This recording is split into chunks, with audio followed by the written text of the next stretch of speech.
como, como hacemos cada semana en este micro de Vientos del Sur. Muy buenos días, Daniel, un gusto poder saludarte. ¿Cómo amaneció? Cayó un chaparrón a las 5:30 de la mañana por aquí.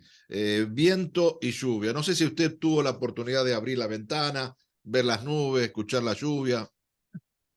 Yo ya estuve en la calle, ya estuve circulando por la ciudad antes de volver a casa, así que sí, estoy desde temprano. Ahora Ah, está lloviendo acá, acá también, está no, lloviendo. ahora no, hasta hace unos minutitos aquí en Arroyo Leyes estaba cayendo algunas gotas, pero no está lloviendo ahora. Bueno, las tormentas, digamos, ha llegado aquí, bueno, y hace falta mucha agua, pero hay otras tormentas que son las tormentas políticas y que se están dando en nuestra América Latina y es el análisis que venimos realizando nosotros, mejor dicho, nosotros, dijo la hormiguita, que estamos haciendo desde el micro, principalmente, Daniel, haciendo referencia a los gobiernos latinoamericanos.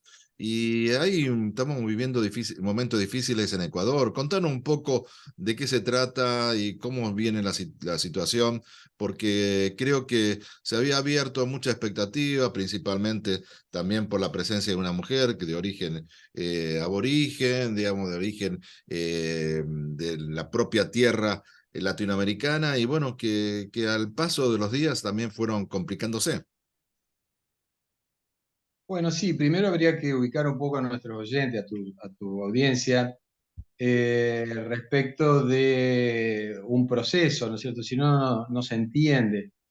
Estamos hablando de Ecuador, ¿no es cierto? Una nación hermana que se originó por una traición. O sea, el Ecuador empieza a existir cuando traicionan a Bolívar, ¿no? Y es un desmembramiento de la Gran Colombia en tiempos de Bolívar.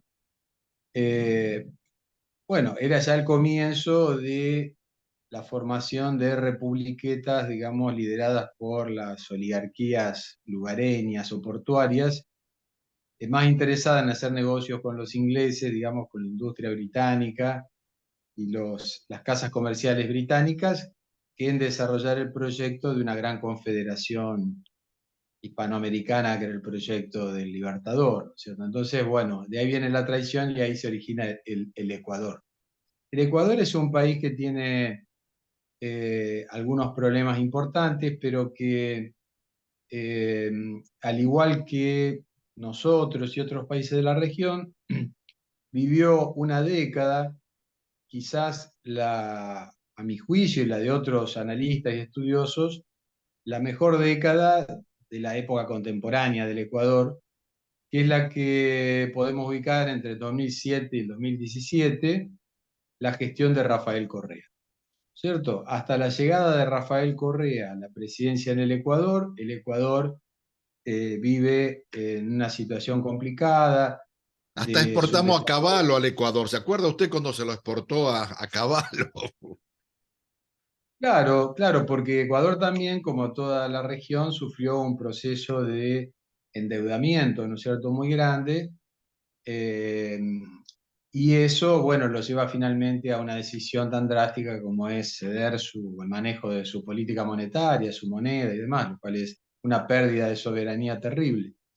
Bueno, realmente, como decía, cuando asume Rafael Correa con su Alianza País en aquel momento y su proyecto que él llamaba Revolución Ciudadana, eh, hay que decir, Rafael Correa es un líder, es un liderazgo fuerte, o sea, es una personalidad muy carismática, se dice en las ciencias sociales, pero bueno, tiene una fuerte personalidad, es economista y su gestión de gobierno se caracterizó también un poco por eso, ¿no? Por ser un presidente que gobernó y no le tembló el pulso cuando tuvo que enfrentar ya sea a los poderes establecidos o a las petroleras, por ejemplo, o a una oposición de derecha que fue muy fuerte siempre y que controló desde antes los medios de comunicación absolutamente.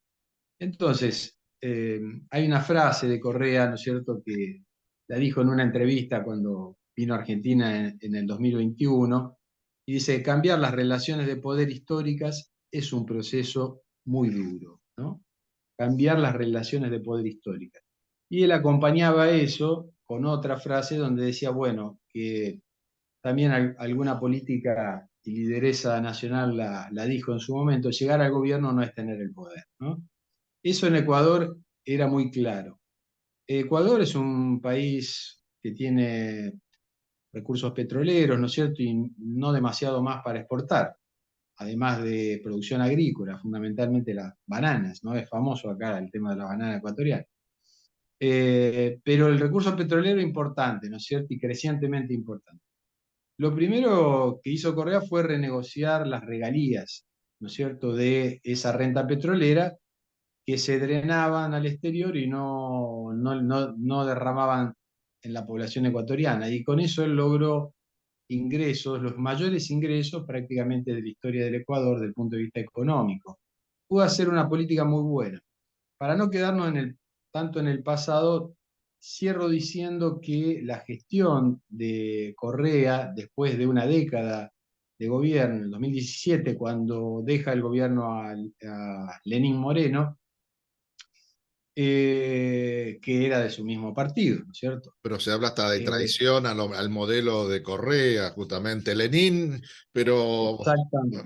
más que algún otro personaje, No hizo honor a su nombre. no hizo honor a Eh, su nombre. no, no, totalmente. Aunque supuestamente su pensamiento era de izquierda, una izquierda progresista, ¿no es cierto? Pero bueno, te decía, el balance de Correa fue que dejó al Ecuador en muchas mejores condiciones que como lo recibió, lo cual es mucho decir en América Latina, con una infraestructura modernizada de manera muy importante, una fuerte inversión en obras de infraestructura, con una mejora notable del sistema de salud, del sistema educativo, y con una disminución, por darte un dato contundente, de la pobreza extrema, que en Ecuador era de más del 16%, prácticamente a la mitad, al 8%. Esto para mí son datos que muestran un poco una gestión que por más que fue polémica, conflictiva, por los factores de poder que enfrentó, recordemos que en el 2010 enfrentó un intento de golpe policial, de golpe de Estado, donde corrió riesgo incluso su vida, pero afortunadamente no, digamos, Estuvo tuvo, detenido, si mal no recuerdo, ¿no? sí, sí, por la policía de Quito, sí, y afortunadamente, bueno, la intervención de política de presidentes de la región y demás, y la presión internacional evitó que se consumara una tragedia. Pero como vemos, ha sido una táctica usada en toda la región, porque lo mismo le pasó a Evo Morales y a nuestra vicepresidenta, ¿no? O sea, intentos de asesinato, el homicidio político, una cosa terrible. Bueno, pero quiero decir, cierra Correa su gobierno con dejando una asamblea legislativa con mayoría, un bloque mayoritario de su movimiento, de su partido Revolución Ciudadana, y Lenín Moreno en el gobierno. Pero Lenín Moreno, algo de lo que se va a jactar después en algún momento al entregar el poder a Lasso en mayo del 2021, en el Palacio de Carondelet, dice, sí, en realidad nosotros, el socialismo bolivariano dice no, o el socialismo del siglo XXI dice no, no era el camino correcto para el Ecuador. Nosotros decidimos volver a nuestros aliados históricos, a nuestros socios fundamentales, se refiere a Estados Unidos, claramente. Lenín Moreno volvió a estrechar vínculos con Estados Unidos, con Donald Trump en ese momento, ¿no? Y de alguna manera dejó el camino allanado. Bueno, es muy curioso porque un medio muy importante, el Diario de Ecuador, cuando termina Moreno su gestión entregando a Lasso, un liberal muy cercano al Opus Dei, a la derecha católica ecuatoriana, ¿no? Liberal, neoliberal, Lasso, el actual presidente, al entregar el poder, digo, Lenín Moreno, ese diario, el diario de Ecuador, dijo, bueno, se cierra el ciclo del correísmo y de revolución ciudadana, y con la entrega del gobierno, o sea, evidentemente muy satisfecho, ¿no?, con el giro a la derecha y el paso de un ex Alianza País, como era Lenín Moreno, ya directamente a un neoliberal, como Lasso, un banquero, además, para más datos, ¿no? O sea que Ecuador pasaba a ser gestionado, como se dice, por sus propios dueños, ¿no? Los dueños locales, nativos, porque hay otros dueños que residen en el norte, en el hemisferio norte. Pero bueno, te decía, Son empleados bien pagados, son gerentes en sus propios países, ¿eh? sí, justamente, entrando ya de lleno en la gestión de Lasso, que en mayo de este año se cumplen 2 años de su gobierno, y ya muchos ecuatorianos se preguntan cómo va a ser para llegar al final de su mandato, ¿no? Porque realmente ha sido, como dijo recientemente Rafael Correa en la televisión argentina, desastroso, ¿cierto?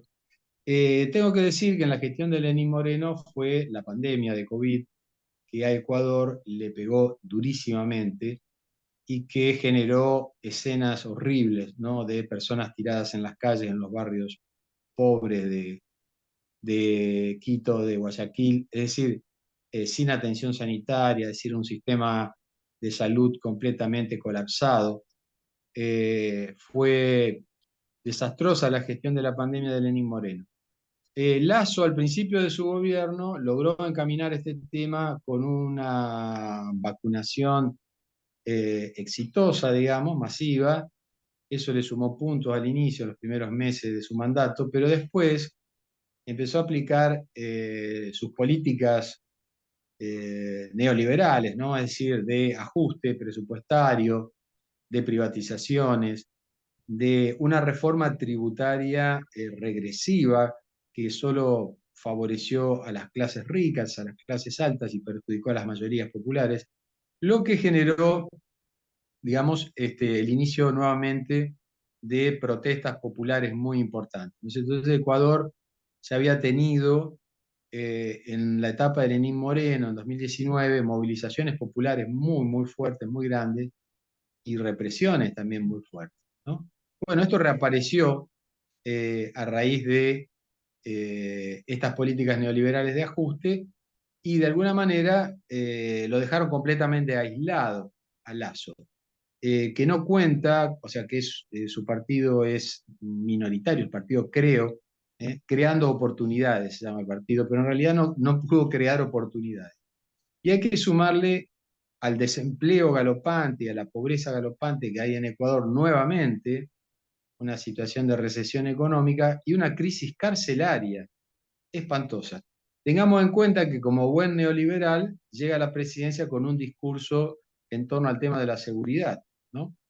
Sin embargo, es donde uno de los puntos donde se revela un fracaso más rotundo del gobierno de Lasso. La inseguridad en Ecuador es galopante, las cifras del delito se han disparado y en las cárceles han ocurrido motines, ¿no es cierto? Las cárceles superpobladas de Ecuador han ocurrido motines con verdaderas masacres, cientos de muertos. Entonces, vemos un gobierno que está completamente aislado, que ha perdido incluso su alianza con los sectores del Partido Social Cristiano, que es el sector de la oligarquía costeña de Guayaquil, muy tradicional, que lo ha abandonado ya esa alianza con Creo, con Lasso, y prácticamente, bueno, además ahora, como frutilla del postre, aparecen una denuncia de vínculos estrechos con el narcotráfico del cuñado de Lasso, con escuchas telefónicas y demás, que ha sido revelado por periodistas y esto ha sido tomado por la Asamblea Nacional para iniciar el juicio político, lo cual va a caminar muy rápido porque Revolución Ciudadana y otros partidos aliados, Izquierda Democrática, Movimiento Indigenista, tienen amplia mayoría en la legislatura. Así que bueno, ese es un poco, muy sucintamente, la historia contemporánea del Ecuador y la pregunta es cómo va a ser Lasso para gobernar y para continuar hasta el final de su mandato. ¿Y quién sigue después de este modelo, no? Porque acá va a estar en disputa justamente volver o continuar en este modelo neoliberal o volver a las políticas, por así decirlo, progresistas que llevaba Correa. ¿Cómo está la sociedad? ¿Está muy dividida? ¿Cuáles son las mayorías? Porque eso también juega al papel de aquí en más, ¿no? No, bueno, justamente, ¿no es cierto? Después de, digamos, la derrota del movimiento del Partido Revolución Ciudadana de Correas se explica, bueno, por la traición de Moreno, la pérdida de algunas alianzas importantes y un desgaste natural también, pero también por una campaña feroz, como pasó también en otros lugares, como en Brasil, de lawfare, o sea, de denuncias de corrupción. Lasso, bueno, y la prensa ecuatoriana monopólica en manos del gran empresariado de derecha, prácticamente bombardearon a la ciudadanía con supuestos hechos de corrupción del correísmo, vínculos con la guerrilla colombiana. Bueno, hay ejemplos de montajes, ¿no? De videos en las redes y demás, donde líderes del Ejército de Liberación Nacional de Colombia supuestamente apoyan al correísmo, que después se demostró que eran montajes totalmente falsos, que se habían realizado en territorio ecuatoriano. Bueno, cosas que conocemos, ¿no? Eh, en nuestro propio país ocurren este tipo de lamentables métodos de demonización y de estigmatización digamos, del adversario político, de lo que debería ser un adversario político, por lo menos en democracia. Eh, Esta derecha profundamente antidemocrática se valió de este tipo de recursos, del poder mediático, como decía Correa, ¿no? Gobernar no es tener todo el poder, para nada, y le permitió el acceso al poder de Lazo. El discurso de Revolución Ciudadana ahora es reivindicar la década de la gestión de Rafael Correa, que aparece ahora como una especie de oasis, de época dorada para amplios sectores del Ecuador. Entonces, de alguna manera, ese es un poco el discurso del correísmo que ha salido muy fortalecido de las elecciones del domingo pasado, ¿no? yo Así te, que, bueno, una opción puede ser claramente, si avanza el juicio político, o una salida, o directamente la destitución por la vía del juicio político de Lazo, si se comprueban los vínculos con el narcotráfico, lo cual no es para nada imposible, o una salida negociada con un adelantamiento de las elecciones, ¿no? Yo te quiero Eso, hacer otra pregunta, porque sabemos que también muchas veces la derecha exacerban el nacionalismo a partir de los límites, las relaciones entre países, y Petro en algún momento trató de poner paño frío a la relación con los países vecinos, principalmente también con Ecuador. ¿Cómo se están viviendo esa situación? Porque a veces se aprovechan estas cuestiones como para seguir agitando fantasma y seguir, qué sé yo, consiguiendo mayor peso, poder, por ejemplo, el ejército o las Fuerzas Armadas, ¿no? no veo una salida por ese lado, no veo una intervención de las Fuerzas Armadas como algo plausible en Ecuador. En Ecuador, dentro de todo hay que reconocer, las elecciones han sido limpias, transparentes.